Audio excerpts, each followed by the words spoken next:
Hey everybody, hope you're feeling well. Donc, c'est Just the Harvesting Frog. Je suis désolé, je vous ai commencé ça en anglais un petit peu, failli starter en anglais. Donc, aujourd'hui, on refait encore une fois le tour des. Oh, t'as un petit peu l'impression de voir du poil, de jouer avec le chien. Donc, on fait le tour des NFT de Vivi, ceux qui ont droppé dans les dernières 24 heures. On fait un peu plus de comics ce matin. Donc, peut-être pour ça aussi que vous allez me dire, ok, ça me semble Just, on a fait une il y a même pas 12 heures, une de ces chartes-là. En fait, ça va faire au moins 12 heures qu'elle a été enregistrée. Mais, bien entendu, il y a des choses qui vont rester sensiblement les mêmes, sauf qu'on va parler peut-être un peu plus en profondeur de certains comics. Donc, il y en a qui savent, on a vu ces comics-là ici hier qui ont droppé pas mal. Amazing Spider-Man, le Marvel No.1 Vibranium, qui est encore dans une chute de 33%. Ça veut dire qu'il y a bien des chances qu'il continue sa descente. Il y en a qui pensent que les Marvel No.1 un jour vont valoir plus cher. Peut-être à évaluer. Ultimate No.1, encore une fois, les Ultimate No.1, c'est pas un gros prix. Par contre, Tale of Suspense numéro 52, ça fait partie des comics qui vont être à évaluer. Le all-time high floor, c'est 37. Pour l'instant, il est à 22. J'ai l'impression que ça se pourrait qu'on continue à descendre un petit peu. Regardez ce qui se passe en ce moment. Je vais aller sur le 30 jours. Vous voyez, le supply est stable, mais le prix descend. Donc, je commencerai peut-être à évaluer en acheter. Ça veut dire que probablement que pour 30 gems, vous pouvez avoir du low mint. D'après moi, les low mint vont bien entendu valoir cher. La raison est assez simple, c'est que ce comic-là, en plus, là, le supply est bas. Ouais, le market listing est très bas. Ça veut dire qu'il y a de l'accumulation pour ce comic-là, la gang. Moi, je vous le dis. Moi, je vous dis, ce comic-là, Marvel, pas Marvel, Iron Man, Tale of Suspense numéro 57, ça va valoir de quoi? Puis on va regarder ça ici aussi. Regardez, un Tale of Suspense, je pense que je l'avais dit en double. Non, je l'avais pas pris en double, mais c'est pas grave. Un 4.0 vaut 850$. Donc, j'en ai-tu vu un signé aussi plus loin. Un 5.5 c'est pas vendu par contre. Là. Un 4.0 signé, il se serait vendu. Il aurait pu se vendre 1900. On a un 3.5 à 700$. Donc, vous voyez que c'est un comic qui va valoir cher. Un 4.5 vendu 1300$. Je vous dis ça de même, là, mais un 4.5 d'habitude il est magané. Là, ok? Fait que d'après moi, ce comic-là, Tale of Suspense numéro 57, c'est le temps d'accumuler, d'aller voir les low mint le plus possible si vous êtes capable d'en trouver à quelque part ailleurs que sur le market. Pas cher, c'est le temps. Pourquoi je dis ailleurs que sur le market? C'est sûr, faites attention. Mais dernièrement, on voit beaucoup de gens vendre leurs comics sur des groupes privés ou leurs collectibles, bien sûr, sur des groupes privés avant d'aller les mettre sur le market, où ils font la proposition.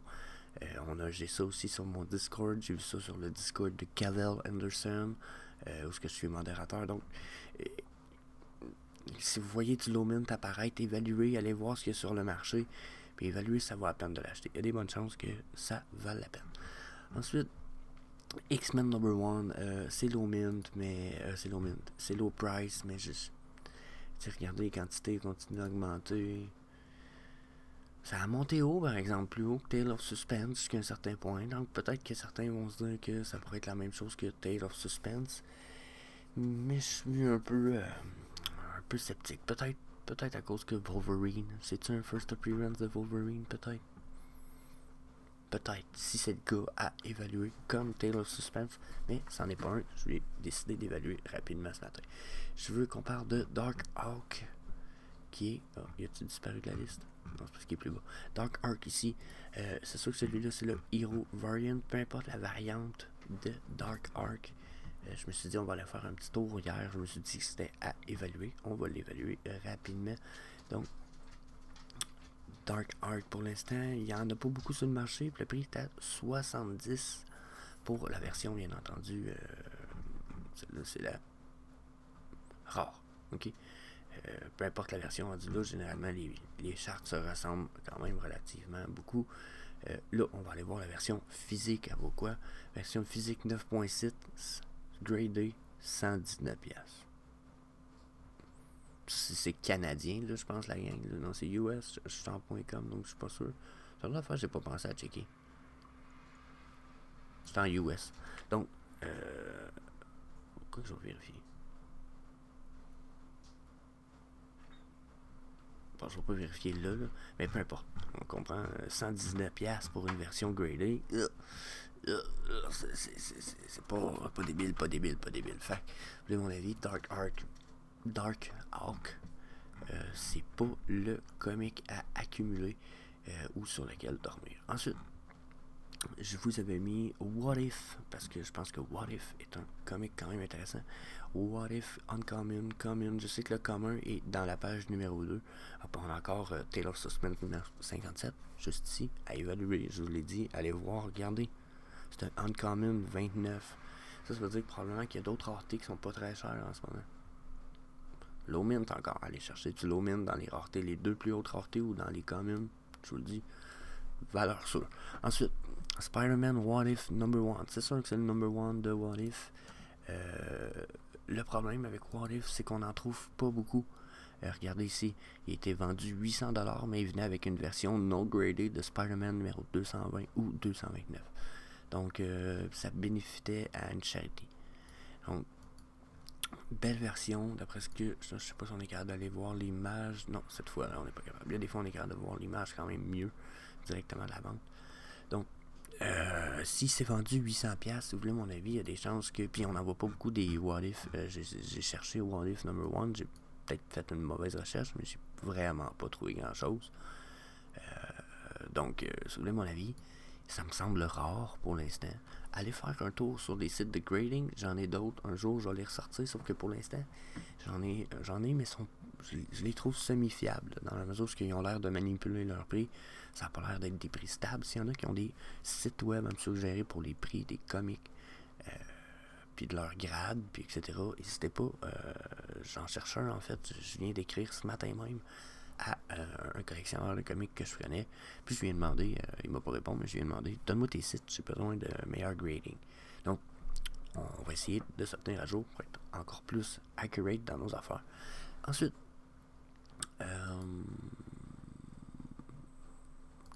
ensuite, on va aller voir Hitmonkey, encore une fois, parce que Hitmonkey, vous voyez, aujourd'hui, je veux parler de Hitmonkey parce que je pense que c'est un comic qui peut faire que tout ce que je dis aujourd'hui puis dans les vidéos passées pourrait être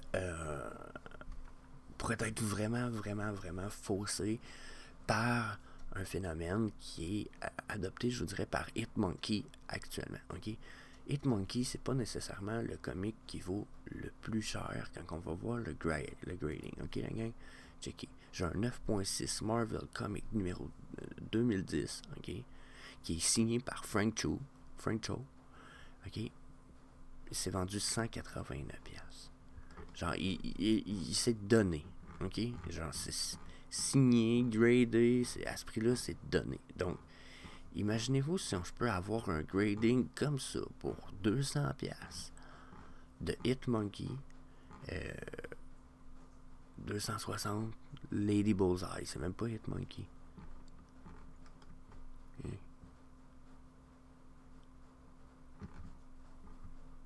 C'est Deadpool, vous voyez? Fait que si sur eBay ça me coûte aussi cher que ça avoir un Hitmonkey gradé, puis que regardez, 3900, c'est sûr que bon, les Hitmonkey, il n'y a pas beaucoup d'éditions. Mais c'est ce qui fait que il faut que vous fassiez vos recherches. En ce moment, ce qui se passe avec Hitmonkey, il y a une grosse communauté en arrière du comic, justement à cause que c'est un comic qui est pas nécessairement vu beaucoup, qui ne vaut pas nécessairement cher, mais que le nombre d'éditions en version digitale est épouvantablement bas. Okay? Que ça soit peu importe la rareté, je pense qu'il y a 7000 versions de ce comic-là total. Ça se peut-tu? On le voit pas ici. Là. Je pense qu'on peut juste le voir si on les calculerait un après l'autre. On pourrait peut-être faire la recherche.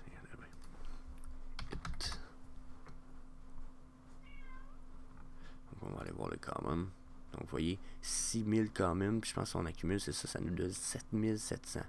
77 Hitmonkey total.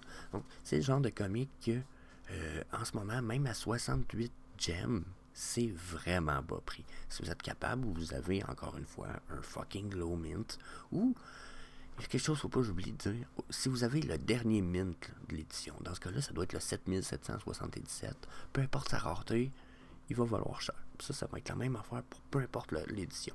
Le premier mint vaut cher, mais le dernier mint vaut pas aussi cher, peut-être pas, mais vaut quand même très cher. OK?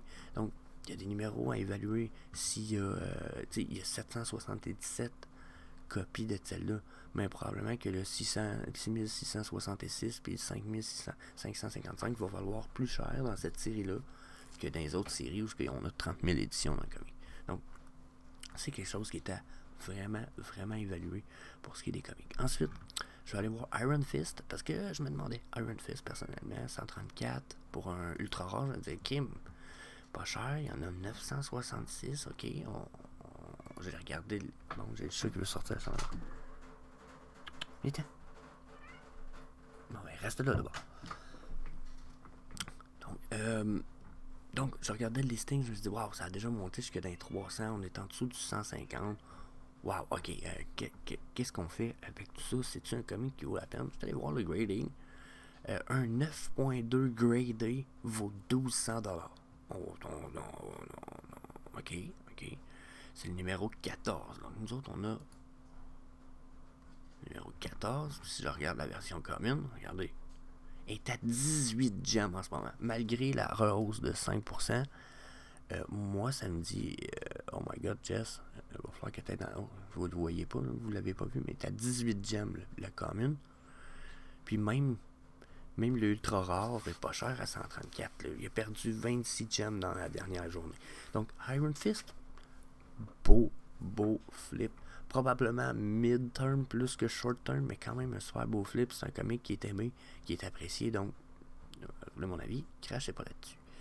Donc, on a fait le tour un peu des comics. Je veux parler des collectibles. Il y en a qui le savent. J'adore les collectibles. Je vais prendre un petit 3 minutes. Day of the Dead Mother, bien entendu. Ça fait partie du premier stamp collection qu'on a eu sur l'Halloween à évaluer. Lady Rainicorn.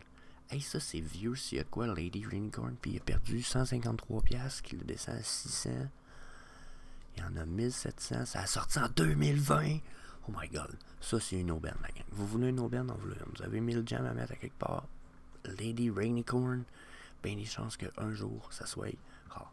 Creeping Darrow. Les Darrow sont fucking liked as much. J'ai vraiment l'impression que plus que le supply monte puis donc ça va être à voir. C'est sûr que les Darrow sont sortis puis que peut-être le hype est fini puis on va avoir une down, ça va peut-être redescendre d'un 400 avant qu'on re-high un up. Ce qui pourrait être évalué, parce que si vous regardez, quand on a remonté ici, regardez la dernière fois, on a retombé là. Puis là, dans le supply, là, je veux dire, le supply a descendu bas. Quand le supply a descendu bas, le prix a monté. Si notre supply il remonte, on a peut-être descendu dans les 500. Donc les Darrow sont à évaluer. Celui-là, c'est le Creeping Darrow. Il y en avait en plus, il y en a rien que 1100. Ah non, ça c'est à évaluer. Ils sont quand même chers, façon de parler. Je ne serais pas capable de m'en payer un en ce moment, mais à évaluer. Bunny Blossom, je sais pas. Bubble, c'est peut-être plus un aussi bon push que ça l'était. Ça a déjà été un vraiment bon flip dans la mesure où tu pouvais l'acheter pour 100 gems à un moment donné, puis là, je sais plus. Jason Fabok, d'après moi, là, Batman, on n'a pas fini d'en avoir, mais on n'a pas fini d'en voir en collectible. Fait qu'à 400 gems, si on va voir la charte du all-time, elle nous dit quoi? Ouais, il est haut. J'attendrai de voir que Supply. Si Supply peut remonter au-dessus de la barre ici, des 600, on devrait s'en sortir. Ouais. Les prix devraient continuer à descendre. Donc j'attendrai avant d'acheter Batman, mais d'après moi, on n'a pas fini pantoute avec Batman. Donc, en passant, pour ceux qui connaissaient pas le website, c'est MyNFTTracker. Il s'écrit .com, il s'écrit avec les petits rêves, je vous surligne ici. Donc my-nft-tracker.com. Super website, super, il marche super bien. Vous pouvez loguer, faire votre portfolio. Puis il y a même une application cellulaire. Puis c'est pas une application cellulaire boboche inventée que vous allez downloader. Non, non, elle est sur Google Play. OK? Ce qui est sur Google Play d'habitude, parce que ça a été vérifié par Google Play. Hein? Ils mettent des fois il y a des affaires de merde, mais je veux dire, il n'y a pas de hacking puis de vol, vous comprenez? Fait que, selon moi, vraiment une good news. Les timbres encore, le Ghostbuster, j'en ai parlé rien. Ça là, lui il est cher, mais vu que c'est le ultra rare, là, on s'entend, c'est le plus cher de la gang, mais à ce prix-là, il est probablement pas cher à 7000. Même si c'est cher 7000, là, on va s'entendre entre vous et moi. Les chances que ça monte à 70 000 un jour sont... D'après moi, on voit l'opportunité se présenter déjà devant nous que ça va monter à 70 000. Board Cube, je sais pas, j'en ai parlé hier. Im, je l'ai dit hier aussi. Non, je t'ai pas parlé hier. Je l'ai parlé hier.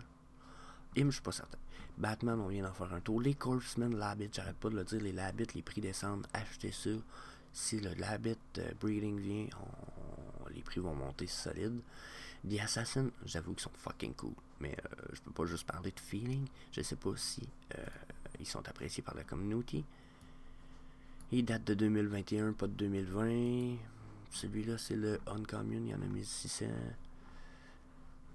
J'attendrai de voir si peut-être on voit pas une chute continuer. Si le supply continue à monter, le prix... Oh non, le prix est bas.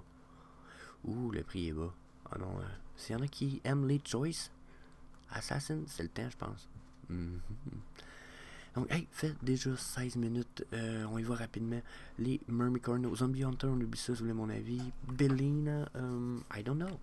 Overboard, oui, parce que c'est pas le no-tech, ça veut dire qu'un jour, probablement, le no-tech, il va servir de décoration, mais que celle-là, il va servir pour se promener dans le V-Verse. 220$. Such a buy. Red Drum, let's go. On oublie les Eternals, ça reste pas de poignée. Specimen, c'était un Deviant, c'était un espèce de D-Row. Je pense que ça va être populaire, je les achèterais. Le Time Yeah, Back to the Futures, cadre. Je sais pas. Je sais pas.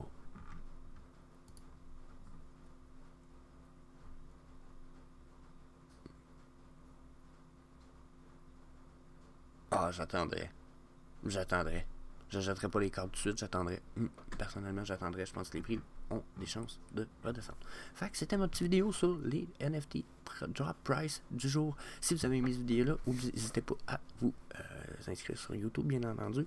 J'ai un Twitter où ce qui s'appelle The Harvesting Frog. Vous pouvez me suivre sur des vidéos en anglais et en français d'environ 2 minutes. Puis, vous pouvez aller sur notre groupe Facebook, La Famille Crypto, où ce que je donne des conseils. J'aide tous les nouveaux. Je vous invite tout le monde le plus possible à éviter de se faire crasser. Puis, c'est là où je poste la plupart de mes vidéos. On a même un beau Discord pour aller avec La Famille Crypto. Donc, je vous invite là-dessus. Puis, that's it. That's all. Peace.